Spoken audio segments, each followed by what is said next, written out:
breve hora vamos a escuchar al doctor Daniel Silva hablar sobre imputabilidad de menores de edad. El doctor es médico especialista en toxicología, legista y psiquiatra de la UBA. También es especialista en criminología por la Universidad de Salamanca. Es académico nacional de la Academia Nacional de Ciencias y profesor regular de Medicina Legal y de Ontología de la UBA. Tiene varios artículos y libros publicados sobre el tema. Ahora, cuando superemos los problemas técnicos, vamos a empezar con su exposición. Gracias por esperar.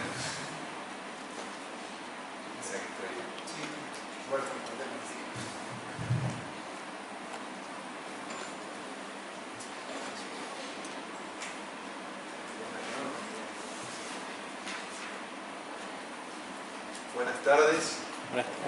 En primer lugar, quiero agradecer a la Universidad Nacional de La Matanza por la invitación que me efectúa a través del profesor Marinaro, con el cual nos une una relación de hace muchísimos años, estamos alrededor de 30 años, cuando trabajábamos en unos mismos tribunales, cada uno haciendo su función específica.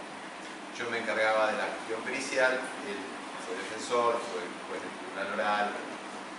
No viene al caso ahora volver a estas épocas, pero básicamente quedó el afecto y el reconocimiento mutuo, y es por eso que yo creo que estoy acá y participo de este equipo que me encanta participar de investigación en neurociencia. Yo voy a hablar, como sé que todos son abogados, y los que no son están por serlo, pero también hay algunas personas que provienen de otros campos disciplinares, voy a hablar en general de la imputabilidad por razones psicopsiquiátricas, que es la forma que nombramos en la Argentina. No usamos la expresión psicopatológica, porque la psicopatología específicamente, es a la psiquiatría o a la psicología lo que la fisiología es a la medicina general. La psicopatología es cómo se desenvuelven las enfermedades mentales. Quien la trate o quien tenga contacto con la enfermedad mental la leerá de un lugar diferente o del mismo lugar o usará alguna técnica específica. Pero es la psicopatología el nexo común que tienen las dos disciplinas, la psicología, por eso es psiquiátrica, y la psiquiatría. Y básicamente quiero hacer referencia a este tema por la gravedad que yo considero. Yo soy jubilado del Poder Judicial de la Nación, la gravedad que veo en los cuerpos periciales y en la poca importancia que se le da a la evaluación pericial durante el proceso penal. Poquísima. Se piden infinidad de pericias, la mayoría de las veces innecesarias, pero no se cuentan con recursos suficientes como para que esa pericia pueda servir para algo. Entonces, en pro de un rito, se sienta el rito y no se va al fondo de la cosa. Y esto ha hecho que gente que no deba estar presa, esté presa y condenada a perpetua, y gente que debió estar presa esté libre, caminando por la calle y haciendo una vida de lo mejor que tiene a su alcance. Por lo tanto, vamos a hablar de la imputabilidad penal desde la mirada de las neurociencias. Primero, haciendo un repaso respecto de la teoría de la imputación. ¿Por qué digo neurociencias y no digo neuroderecho? Porque las neurociencias es un capítulo muy vasto dentro de la disciplina, la neuroeducación, el neuromarketing, como decía Matías, van un montón de otras cosas, además de aquellas aplicaciones del conocimiento del sistema nervioso que se aplican en este caso al derecho. Y quiero destacar algo que me parece que fue una joya y que no lo puedo dejar pasar por alto, que fue un comentario que hizo Matías en su exposición, donde claramente planteó algo que desde la academia nosotros venimos insistiendo bastante, que el neuroderecho tiene dos niveles. Un nivel práctico, que es la aplicación concreta de si hacemos una resonancia magnética funcional, si hacemos un SPECT, si hacemos un PET, si hacemos el estudio que querramos, y otro, el nivel crítico, que es reflexionar sobre aquello que estamos introduciendo dentro del ámbito del derecho, en tanto sus consecuencias positivas como a sus consecuencias negativas o deleterias. Si todas las ciencias hiciesen este análisis, realmente el mundo hubiese avanzado mucho más y estaríamos en mejores condiciones. De manera que vamos a empezar esta pequeña charla, que la voy a tratar de hacer lo menos aburrida posible, si no, les puedo dar 1 kilo de ribotril para que duerman tranquilos todo el día. Yo acostumbro a iniciar las charlas siempre con alguna máxima o alguna apotegma o alguna frase que sea significativa. Broadbent fue uno de los padres de la teoría pericial. Tenía 3 títulos, era médico, era abogado y era químico, de manera que tenía una formación académica para su época amplísima. Y Broadbent decía, si la ley te pide que declares como testigo, nunca dejes de ser un hombre de ciencia. Tu misión no es vengar a nadie, no es salvar a un inocente ni aniquilar a un culpable. Tu misión es prestar declaración sin salirte jamás de tus conocimientos especializados. ¿Esto por qué lo digo? Todos ustedes son personas del derecho, en general, todos, de distintos ámbitos. Pero cuando llegan a los cuerpos periciales, o cuando llegan a las fiscalías, o cuando llegan a los juzgados de instrucción, determinadas carátulas, voy a tomar este libro no porque es de un amigo mío, de Daniel Cesano, llega una carátula, dicen violación seguida de muerte, automáticamente se produce el labeling, el etiquetamiento, y dicen, este es un HDP. O sea, a priori, sin haber leído la causa, sin haber visto nada, ya se llegó a un diagnóstico. Y cuando uno a priori plantea una posibilidad, va a hacer todo lo posible para demostrar que así sea. Porque esto tiene que ver con un mecanismo psicológico. Y esto es justamente lo que nos debe pasar. Hay que mantenerse dentro de la medida de lo posible, porque ni los físicos pueden ser absolutamente objetivos. Siempre la percepción de un fenómeno está sesgado por lo subjetivo, pero justamente ese sesgo subjetivo tiene que ser controlado lo mayor posible para que la consecuencia sea una consecuencia que sea útil y justa. Como nos decía Eric en el video, la imputabilidad fue un concepto, o es un concepto jurídico, que marcó la relación originaria entre la psiquiatría, que es muy antigua, más antigua que la psicología y las neurociencias, lo que ahora nosotros podemos llamar las ciencias conductuales. Básicamente, ¿para qué? Para determinar si una persona que había infringido la ley penal, la había infringido conociendo, entendiendo lo que hacía, comprendiendo lo que hacía, si podía haber hecho otra cosa de lo que había hecho, y eso dio lugar a la teoría de la imputabilidad. Después vinieron otra serie de conocimientos que estas ciencias aportaron, que es la capacidad para estar en proceso. No es lo mismo la capacidad que tiene la persona al momento de cometer el delito que la capacidad que puede tener, o el estado psicofísico que puede tener al momento de ser juzgado.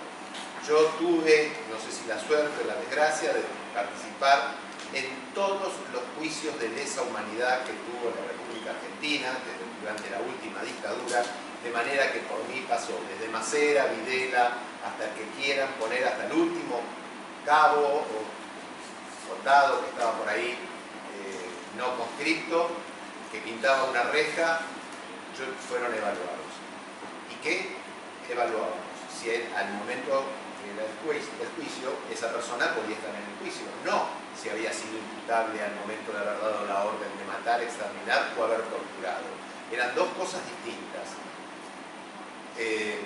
La cosa siguió avanzando, se fueron introduciendo otros elementos más y surge la teoría del perfil criminal. Y siguió avanzando la cosa y surgió la teoría de la autopsia psicológica.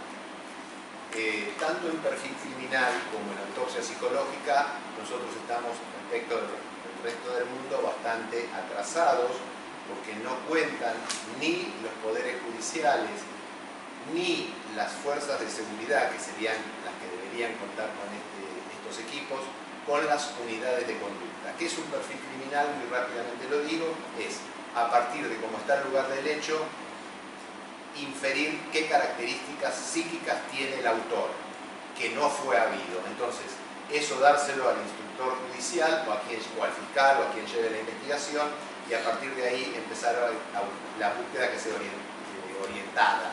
Porque si no pasa como en el caso de Nora Dalmazo, que era el albañil de la casa de al lado, después era el hijo, el marido que estaba en Punta del Este, que toma un avión que no saben dónde lo toma, que aterriza, no saben dónde aterriza, pero que va a la casa, tiene relaciones sexuales, la mata, vuelve al avión, que no se sabe dónde está el avión, y vuelve a Montevideo, y a las 7 de la mañana está desayunando con los amigos en un bar. Bueno, para evitar que pase eso, justamente, tantas hipótesis y a andar sobre el terreno un poco más firme, surgieron estas cuestiones. Recordando un poco lo que dice la teoría del delito, el delito es una acción o una conducta humana que tiene que tener tres características. Tiene que ser típica, es decir, prescripta como tal en el Código Penal, tiene que ser antijurídica, que no haya causal de justificación, que vaya contra el espíritu del derecho, con todo lo que ustedes saben, y que sea culpable. ¿Qué significa que sea culpable? Que nosotros podamos reprocharle al individuo por lo que hizo. Pero para poder efectuar el juicio de reproche es necesario que el individuo tenga una característica previa, que sea imputable. Por eso el Código Penal en ningún momento habla de los inimputables, habla de los no punibles.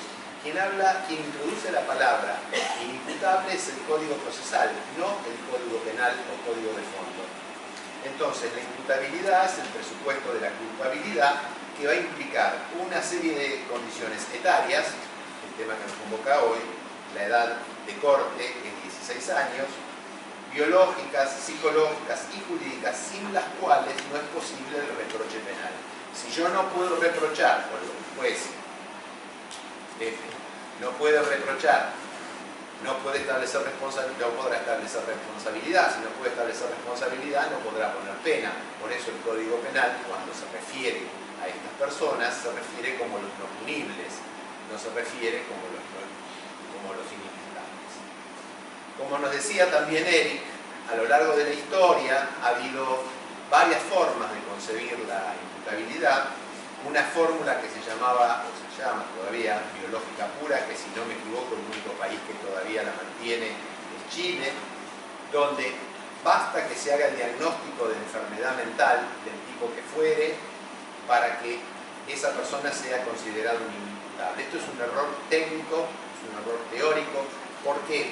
Porque las enfermedades mentales no son todo o nada, no se es todo enfermo o no se es nada enfermo, se es una parte enferma. Siempre hay partes de nuestro psiquismo que permanecen sanas. Por eso hacer esa distinción entre normal, anormal y patológico ya está, por lo menos acá, fuera de uso, ¿no? Viene de un autor que es Schneider, que se ha dejado ya, ha perdido interés. Lo que nos interesa a nosotros es ver cómo está comprometida la autonomía mental de una persona. El derecho civil toma el concepto de autonomía, cosa que el derecho penal todavía no lo toma, y esperemos que en algún momento dado lo incluya. Por lo tanto, yo les hago este ejemplo. Si yo tengo un delirante celotípico, el delirante es una persona que tiene una idea errónea, que no puede reconocer el error y que condiciona absolutamente su conducta. Y celotípico es el delirio de celos.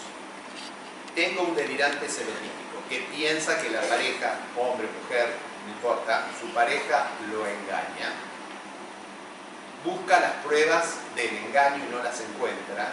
Y dice, en algún momento dado voy a encontrar la prueba. Hasta que puede encontrar una prueba indirecta. ¿Qué sería una prueba indirecta? Una percepción delirante. Yo voy a contar un caso real para que lo vean. Va y mata a su pareja.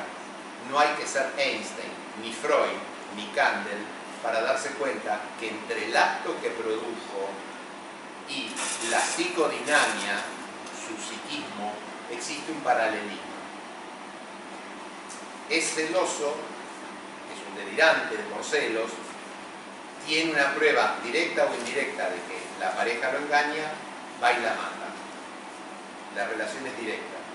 Pero ¿qué tiene que ver si es un delirante celotípico que hace una defraudación al fisco? ¿Cuál es la relación dinámica que existe entre hacer una defraudación al fisco, que es un delito de denominados patrimoniales o delitos económicos, respecto de ser celoso, enfermizamente celoso? Ninguna. Por lo tanto, la fórmula biológica pura se dejó de usar. Después existió, que existe a día de hoy, otra fórmula que es la psicológica pura, donde no interesa ponerle una etiqueta si es delirante, si es esquizofrénico, si es paranoico, si es borderline, si es un trastorno de personalidad, no importa eso. Lo que importa es cuánto de esas afecciones limitan lo que hoy vos nombraste del libre albedrío. Que el libre albedrío no es otra cosa, para mi modo de ver, que lo que queda, lo que decanta después de haber sacado todos los condicionamientos.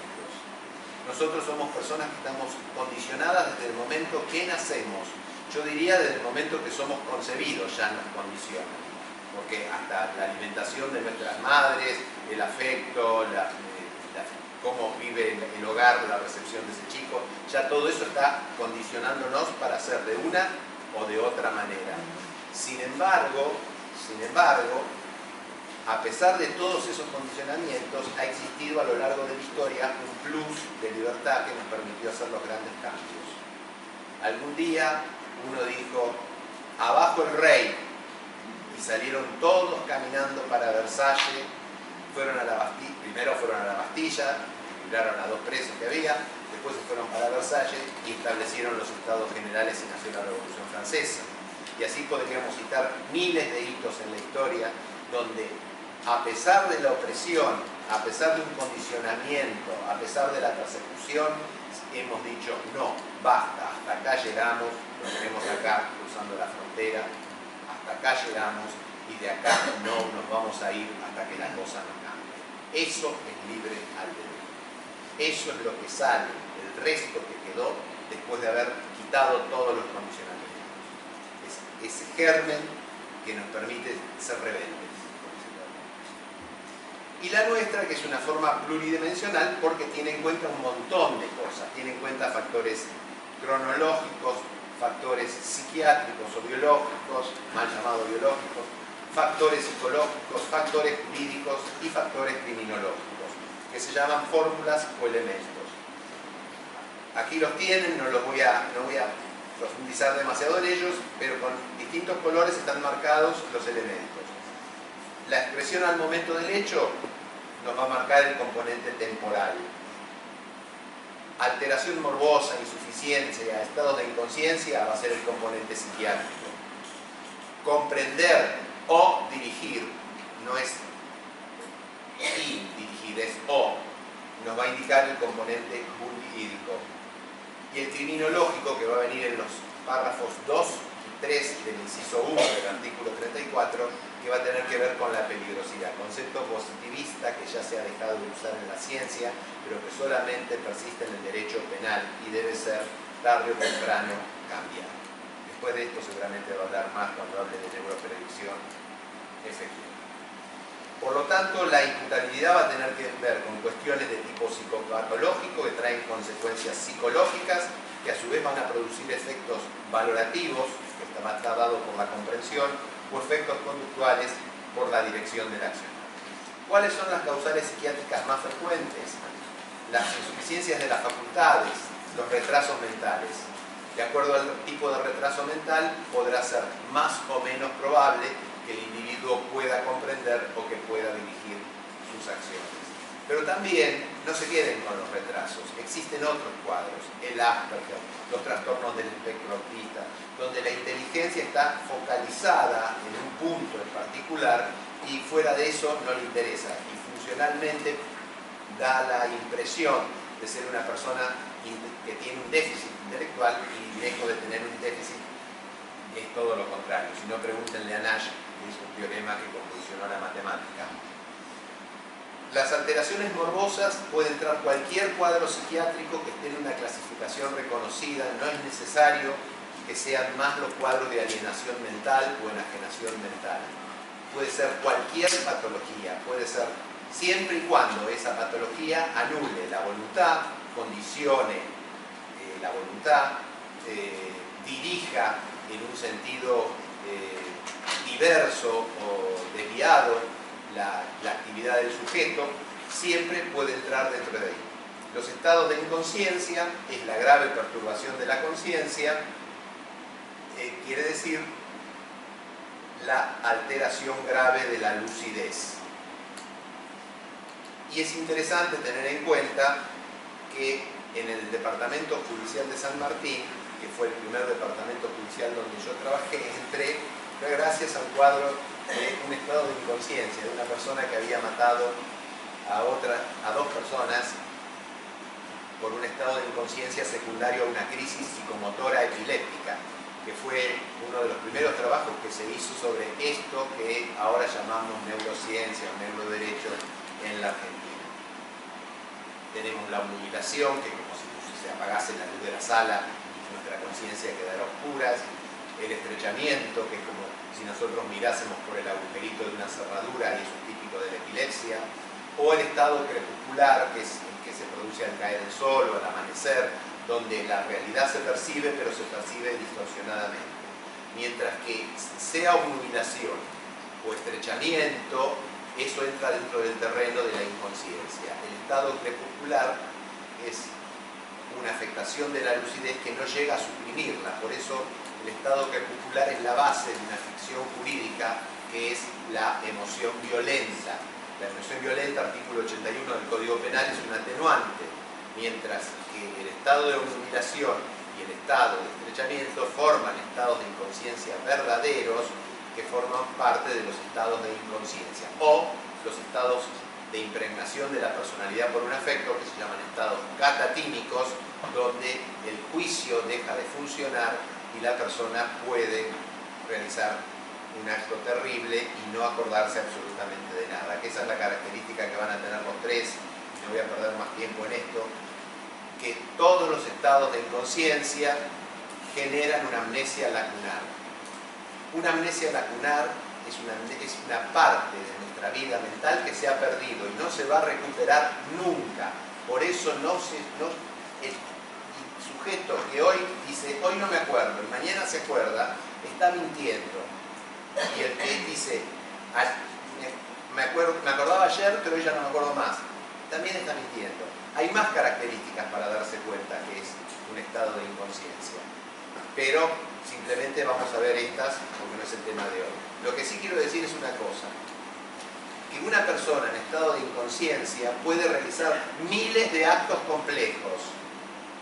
Por lo tanto, el folclore de la policía, que es decir, sí, le dio 114 puñaladas, pero a la puñalada 90 se le rompió el cuchillo, fue y agarró otro y por eso siguió asestando puntazos. Sabía lo que hacía. Mentira. Eso es un automatismo psicomotor que no va a parar hasta que pare de descargar el grupo neuronal que está descargando. Por lo tanto, que cambie el arma no quiere decir que no sea un automatismo. Yo he tenido casos donde un individuo entra a una empresa donde él había sido director, va a devolver el arma que tenían los directores, los ejecutivos para importación, yo la llevaba a la empresa para devolverla, que el abogado haga el trámite en el RENAR, qué sé yo. La empresa no le debía nada a él no le debía nada a la empresa, tenía buena relación con sus ex socios y de pronto abre la puerta de la sala de reuniones del directorio, desenfunda el arma, pum, pum, pum, pum, mata a 4. Sale, va a la casa de la hermana, le da un golpe en la cabeza al cuñado que abrió la puerta, se vuelve a subir al auto, maneja y estaciona en el medio de una plaza al lado del mástil de la bandera con el arma en el asiento de al lado y él mirando al infinito. Si alguien me quiere decir que ese acto complejo lo hizo una persona que estaba lúcido, no sabe lo que es estar lúcido. Eso es un típico automatismo, típico, como el que se toma un tren y aparece en Salta y dice, ¿qué hago acá en Salta? ¿Cómo es que yo aparecí acá? Eso se llama la fuga disociativa. es otro estado de inconsciencia, que Eric la nombró hoy, y hay una amnesia también disociativa. Las consecuencias psicológicas, y acá ya vamos a ir entrando, van a estar dadas por la capacidad de comprensión o la capacidad de dirección. Una pregunta, para no hacerlo tan aburrido, hacerlo más tipo workshop. ¿Quiénes de ustedes tienen hermanitos o hijos de 5 años o 6 años? Levante la mano. Valiente. Acá, la doctora. ¿Cuántos años tiene? 5. Bueno, hoy cuando vayas a tu casa, haz este ejercicio. Preguntale a tu... ¿Qué es un nene, una nena? Nene. Preguntale a tu nene, decime, ¿robar está bien o está mal? Seguramente, como vos debes explicar que no hay que llevarse las cosas del otro, que no hay que sacarle el alfajor al compañerito, bueno, todo ese tipo de cosas que hacen las madres, el niño te va a decir que está mal, porque es heterónomo, sigue los patrones de autonomía tuya, de moral tuya. Acto seguido, preguntarle que te explique por qué está mal. No te va a poder explicar nada, porque ese chico conoce y entiende, pero no comprende. La comprensión es el nivel más elevado de la teoría del conocimiento. Conocemos por los sentidos. Yo estoy conociendo esta facultad porque vengo y la estoy viendo. Fui al baño, sentí los olores, toqué la alfombra, tengo mi vasito ahí, tengo la mesa con mármol acá. Estoy conociendo sensorialmente esta facultad, este aula magna. Pero además le puedo preguntar a Matías, o le puedo preguntar a Pepe, o le puedo preguntar a cualquiera de ustedes, como le he preguntado, te pregunté a vos, ¿dónde está el baño? Y él me dijo, para acá, para allá. Fui al baño. Entendí esta facultad. ¿Se entiende? Solamente cuando yo pueda hacer un juicio de valor sobre esta facultad, es decir, adjetivar lo que es esta facultad, ahí voy a comprender. Si yo tomo al niño y le digo, ¿qué es eso? Porque se dio la cabeza contra la pared. La pared. El chico va a decir, es con lo que me golpeé. Después va a entender que está formada por ladrillos, que le ponen cuadros, que la revisten. Entiende. Pero solamente cuando hago el juicio de valor sobre esa pared, ahí la comprendió. Cuando pueda hacer un juicio, qué sé yo. La pared es algo que me da intimidad, que me permite tener intimidad y me resguarda como persona. Ahí está comprendida. En general, la gente tiende a confundir entender con comprender. Hay códigos de países vecinos que dicen entender, por ejemplo el de Brasil. Nosotros decimos comprender. Comprender es un conocimiento valorativo, mientras que el entendimiento es racional. Y dirigir, lo dice Zaffaroni en el pragma delictual, yo dirijo una acción cuando puedo no poner un acto en marcha. Si frente al, supongamos que acá hubiese, no sé, Baileys, yo no tomo alcohol, hubiese Baileys, yo doy el Baileys y me lo tomo, no estoy dirigiendo nada. Si veo que está el Baileys acá y no lo tomo, digo, ahora cuando se vayan la gente que vino al curso, lo tomo, puedo diferir la acción, la estoy dirigiendo. Si puedo no poner un acto en marcha, lo digo. Bueno, entramos de lleno en nuestra charla de hoy. ¿Qué son las neurociencias? ¿Cómo funciona el cerebro? ¿Cuál es la aproximación que tenemos para que todo este mecanismo de comprensión, de entendimiento, de dirección, cómo lo afectan las patologías y qué es lo que está pasando en nuestra cabeza? Y acá vamos a ver que ya la teoría que ustedes estudiaron en el colegio secundario, o que yo incluso estudié cuando estudiaba medicina, que era el cerebro tenía como partes y cada parte tenía una función, eso ya no corre más. Hay partes del cerebro que tienen una función predominante, pero básicamente el cerebro funciona como una red, como una network, donde se interrelacionan distintas zonas. Y básicamente es esta red ferroviaria, por decirlo de alguna manera, que tiene dos grandes estaciones centrales, Constitución y Retiro. Una es más vieja que la otra. La que es más vieja tiene que ver con la expresión, el reconocimiento de las emociones y el reconocimiento de los significantes sociales. Eso es la parte más antigua, se llama cerebro límbico, y ahora vamos a ver qué es. Y hay otra parte mucho más moderna que tiene que ver con la inhibición de la respuesta. Dejo el baby para después que se vayan ustedes a tomármelo. No voy frente al estímulo a hacer lo que el estímulo me manda hacer. Controla mis emociones, me organiza y me permite hacer planificaciones. Esa es mucho más moderna, es cortical, pero específicamente es una corteza, que es la corteza prefrontal. Nuestro manto gris, que es la sustancia gris, nuestro manto gris es de aproximadamente un 29,7% corresponde a la corteza prefrontal. Es enorme el porcentaje, casi un tercio de toda nuestra corteza gris corresponde a la corteza prefrontal, que es donde residen los valores. ¿Alguna vez ustedes sintieron hablar de la teoría psicoanalítica?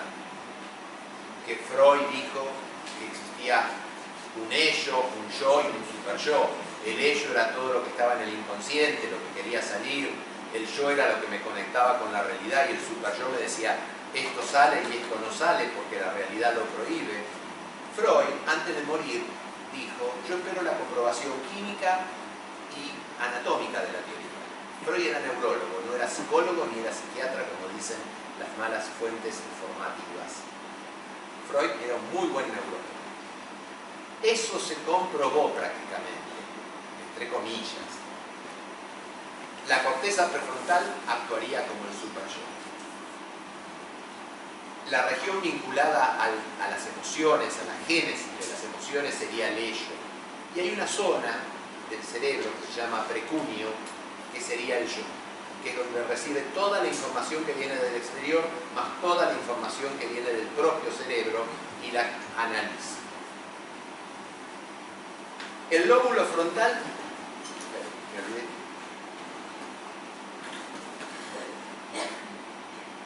el lóbulo frontal es lo que a nosotros nos da la humanidad. Es el 29% aproximadamente de nuestro manto gris y tiene que ver con las funciones intelectuales, racionales, morales y planificadoras del futuro.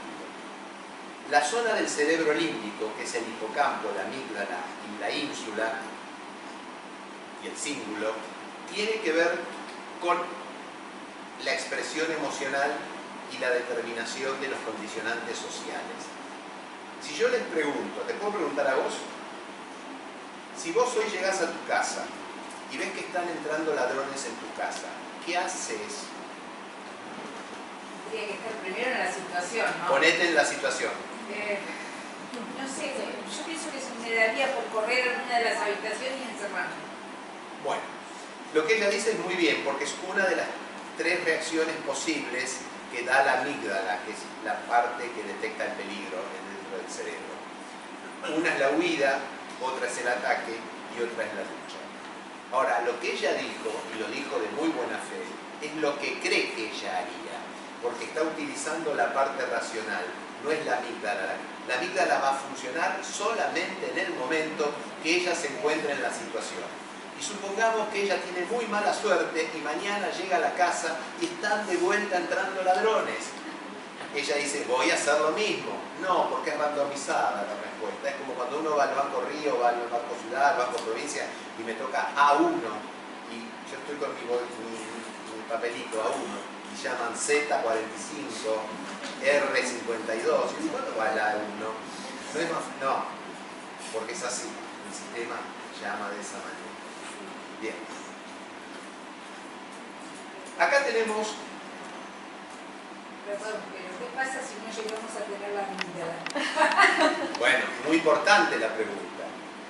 La amígdala detecta el peligro y genera una reacción precognitiva, sin intervención de la conciencia, que va a dar una respuesta rápida para salvar ese peligro, sortear ese peligro. Si no tenemos la amígdala, esto no pasa.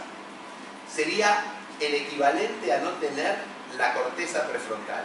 Si nosotros tomamos a a un mono, yo no soy partidario de los experimentos con animales, claro, pero tomamos a un mono o un orangután y le cortamos la corteza prefrontal, se va a producir un síndrome que es el síndrome de Kluver-Bucy, donde el animal va a estar apático, va a estar todo el día masturbándose y va a perder interés en cualquier otro tipo de actividad. ¿Por qué? Porque cada una de estas interconexiones modulan conductas. Si falta uno de los moduladores, la conducta va a ir por una vía alternativa. Y esa vía alternativa en general es desastrosa. ¿Se entendió? Bien. Acá está el caso de Phineas Gage, que le planteaba Eric García López. ¿Voy bien con el tiempo? ¿Sigo hablando? Sí. Bueno, sí, vamos bien. Voy a apurarme para dejarlo así. Acá lo tienen a Phineas. Miren cómo le entró la barra. La barra tenía 1,20 metros de hierro, entra por la región malar izquierda, sale por la región frontoparietal derecha, no perdió nunca el conocimiento. Si bajamos un poquito las luces, para que esta parte va a ser mejor.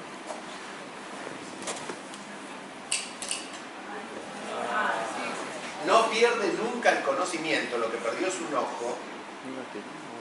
Se la sacaron con tracción, tiraron la barra a los operadores así, no perdió el conocimiento nunca y no se murió. Yo me corto mal una uña del pie, se me infecta y me muero. Este tenía una barra llena de tierra de una explosión que le entra por la cabeza y no le pasó absolutamente nada. Pero ¿qué pasó? Después de este accidente, Phineas no era más Phineas, tal cual como dijo él. No era más Phineas. Los americanos no sabían qué hacer, con Phineas se había transformado en un individuo totalmente antisocial. Se lo deciden mandar a nuestros hermanos chilenos para que maneje trenes. Era más o menos como darle a un mono una navaja. Entonces quiso grabar acá y después... Por supuesto, los chilenos no lo aguantaron mucho tiempo y lo fletaron nuevamente para Chile. Y él, para Estados Unidos, de Chile a Estados Unidos, y seguía nuestro Phineas haciendo lío en Estados Unidos. No se lo podía internar en un instituto para enfermos mentales porque no era un enfermo mental. No se lo podía poner preso porque no había cometido ningún delito.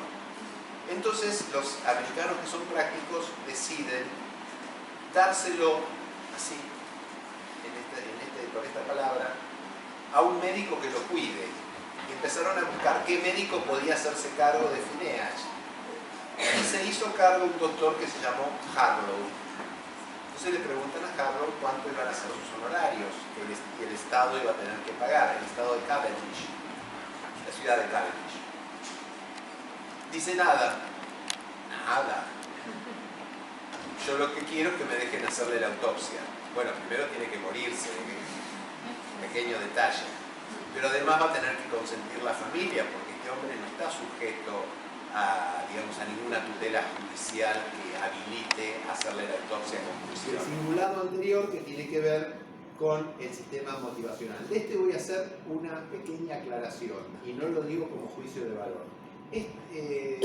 Tanto se habla de la cannabis, yo no hago juicio si la cannabis es buena o es mala. La cannabis tiene efectos terapéuticos, pero es determinada cannabis de determinada planta y determinado principio activo de esa planta. Pero los receptores en el sistema nervioso, los receptores para la cannabis en el cuerpo humano se dividen en receptores canábicos de tipo 1 y receptores canábicos de tipo 2. Los de tipo 1 están dentro del sistema nervioso y en el sistema gonadal. Pero nos interesa el del sistema nervioso. Los del sistema nervioso, una gran concentración de cannabinoides, de receptores cannabinoides 1, está en la zona del circuito cingulado anterior.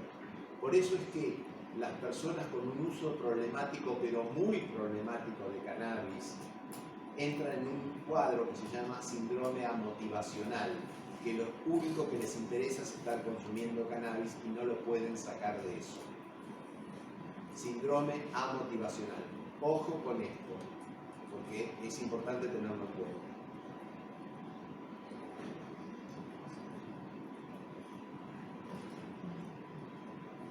Bueno, a ustedes les deben gustar los animales. Este es nuestro cerebro del Homo sapiens, 30% aproximadamente de la corteza. Después sigue el mono rhesus, que es el mono del factor RH. Vieron que somos RH positivo, RH negativo con la sangre. Bueno, eso viene de ese mono, que tiene un 17%, ya te dejo seguir. Después el chimpancé, que tiene un 11%. El perro, que es el animal que yo más quiero, que tiene un 7%, por eso es tan empático. Y el gato tiene 3%, es el menos empático de todos. Ya sé que alguno me va a decir, yo tengo un gato que es muy empático, pero bueno, cada uno tiene el gato que quiere. El gato felino. Todo esto que estamos nosotros diciendo se conocía o se sabía luego de hacer una autopsia. No había técnicas de imágenes. Ahora sí hay técnicas. La tomografía, al lado tiene la resonancia, los SPECT, que ya acá inyectamos una sustancia que es la glucosa fluorada radiactiva, donde vamos a ver un voluntario normal y una persona con enfermedad de Alzheimer, por ejemplo, puse cualquier cosa.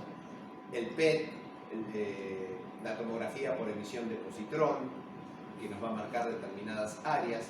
Esto ya es funcional, porque nos indica consumo de oxígeno, consumo de determinada sustancia, permeabilidad para el marcador, que el marcador pueda llegar. Yo hoy estaba en el chat del grupo de investigación y hubo un cruce, digamos, de opiniones, y la experiencia acá en Argentina es muy poca, porque fíjense ustedes que en las asesorías policiales de esta provincia, que es una de las provincias más ricas, para poder hacer un electroencefalograma, hay que mandarlo a un hospital y a lo mejor le hacen el electroencefalograma 6 meses después.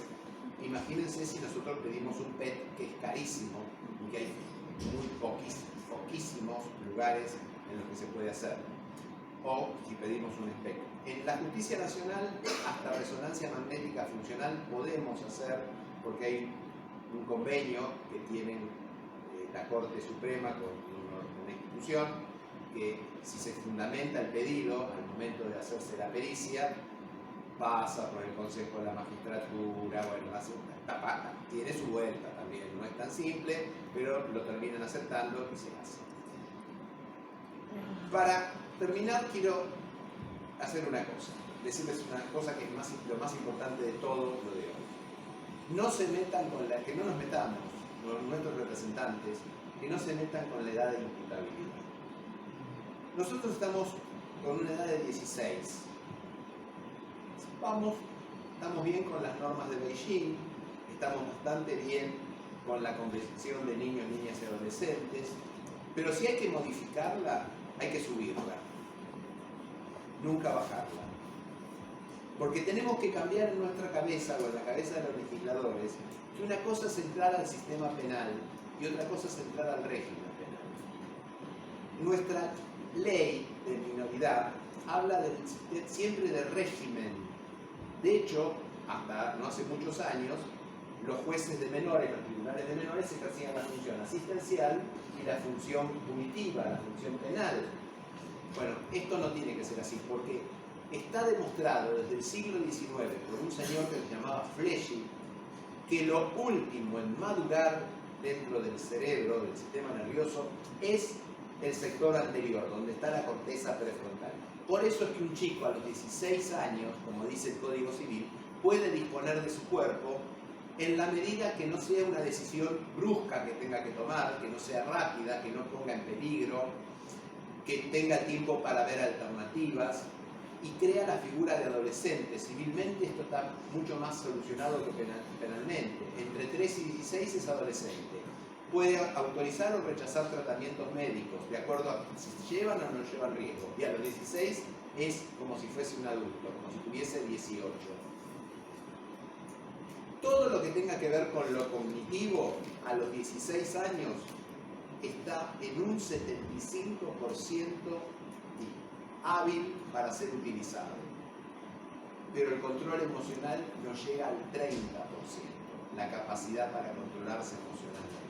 Por eso, depende del contexto y depende de lo que se quiera sancionar. Si nosotros tenemos una violación en manada hecha por chicos o por sujetos de 17 años, que son chicos en realidad, de 17 años, hoy por hoy entrarían al régimen de adultos con algunas variaciones, el sistema penal, el régimen penal juvenil, siguen utilizando la palabra régimen, que existe en la provincia de Buenos Aires y algunas cosas que se quieren hacer en otras provincias. Pero no es eso lo que corresponde, hay que buscar otro tipo de soluciones, justicia restaurativa, la diversion, es decir, ¿cómo se llama? Sistemas alternativos a la pena, hay muchas otras formas más. Entonces, para los menores hay que tener en cuenta el contexto en el cual la conducta se realiza, si es un contexto caliente o si es un contexto frío. La rapidez que exige realizar esa conducta, la inmediatez, si eso implica análisis o no de consecuencias futuras. Por ejemplo, en Estados Unidos, a mí me ha pasado de ir con gente que tenía hijos de 17 años a comer a un restaurante a la noche y decirnos, señores, no pueden entrar. ¿Por qué? Porque están con una persona de 17 años. O se va el de 17 años y entran ustedes, o se van todos. Porque hasta los 18 años no se puede expender alcohol, ni cigarrillos. En cambio acá sí, los pueden comprar. El otro día veníamos con Ezequiel y la mujer de dónde, y veíamos cómo estaban los deliveries y vendiendo en los kioscos de 24 horas de alcohol a la 1 de la mañana. Entonces recuerden que recién se llega a un nivel de aproximadamente el 75 al 80% del control conductual frente a situaciones calientes a la edad de los 20 a 22 años. 20 a 22 años. Por lo tanto, no tocar la ley, o si la tocan, la tienen que, para ser justo, bueno, el Congreso puede decir que no existe más la ley de gravedad, y yo hago esto, cae, la ley de gravedad va a existir. La falta de desarrollo del sistema nervioso va a existir, aunque el Congreso la baje a 12. ¿Se entiende? Los mecanismos por los cuales se desarrolla nuestro sistema nervioso son dos. Primero, se producen muchas neuronas, por eso los chicos tienen la cabeza grande, muchas neuronas. Pero esas neuronas tienen que conectarse entre sí. Para conectarse tienen que usar el cable que sale de la neurona, que se llama axón. Y ese cable tiene que estar aislado de otros cables, tiene que estar mielinizado. O sea, la evolución del sistema nervioso se da por dos procesos. De poda, suprimir neuronas que están de más, y mielinización, dejar las conexiones que sean necesarias. Bueno, me pasé del tiempo, perdón si quieres. Después hay tiempo para alguna pregunta. Gracias.